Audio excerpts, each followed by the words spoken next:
প্রথমে কাঁকরোলগুলোকে অর্ধেক করে কেটে নিয়ে গাগুলো আগে চেঁচে নিয়েছিলাম, মাঝখানের অংশটাকে বের করে নিয়ে ভালো করে ধুয়ে নিয়েছি।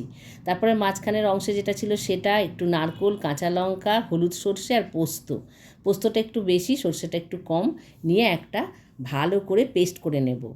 আর এখানে নিয়েছিলাম মুসুর ডাল, 1 ঘন্টা আগে ভিজিয়ে রেখেছিলাম, কাঁচা লঙ্কা, রসুন আর একটু আদা দিয়ে বেটে নেব। মুসুর ডালটা যখন বাটবো তখন কিন্তু একদম বেশি জল দেবেন না।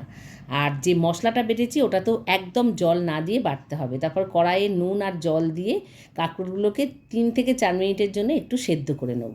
সেদ্ধ হয়ে গেলে এরকম উবুর করে রেখে জলগুলোকে ঝরিয়ে নেব, যাতে একদম ভেতরে জল না থাকে। 3-4 মিনিট বাদেই এটা সেদ্ধ হয়ে যাবে। তারপর ওইগুলোর ভেতরে বেটে রাখা মশলাটা, নারকোল আর এর ভেতরের অংশ, সর্ষে পোস্ত দিয়ে যেটা বেটেছিলাম তার মধ্যে দিলাম নুন আর একটু চিনি দিয়ে এর মধ্যে মাঝখানে দিয়ে এই পুরের মতো ভরে নেব। প্রতিটা কাঁকরোলের মাঝখানে এগুলো দিয়ে কাজটা করে নেব। আমার চ্যানেল যারা এখনও সাবস্ক্রাইব করেননি তাদের অনুরোধ করছি আমার চ্যানেল সাবস্ক্রাইব করে প্লিজ আমার পাশে থাকবেন। নিত্য নতুন রান্নার ভিডিও দেখতে বেল বাটনটা প্রেস করে রেখে দেবেন, নোটিফিকেশান সবার আগে আপনার কাছে পৌঁছে যাবে। সবগুলোর পুর ভরা হয়ে গেছে।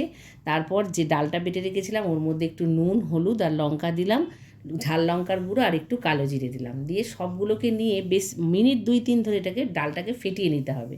তাহলে কিন্তু এই বড়াগুলো খেতে খুব মুচমুচে হবে।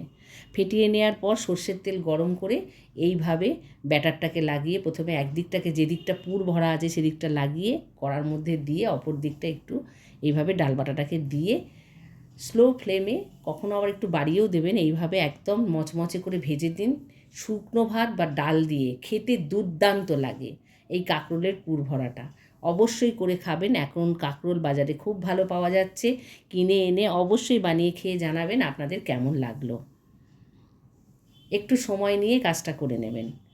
খুব তাড়াহুড়ো করে ভাজলে কিন্তু মুসুর ডালটা কাঁচা থেকে যাবে। কত সুন্দরভাবে দেখতে হয়েছে দেখুন। পরপর আবার এরম 2-3টে করে দিয়ে ব্যাচে ভেজে নেব। তারপরেই একদম গরম গরম পরিবেশন করে নিন। সুস্থ থাকবেন, ভালো থাকবেন। পরের ভিডিওতে আবার দেখা হচ্ছে।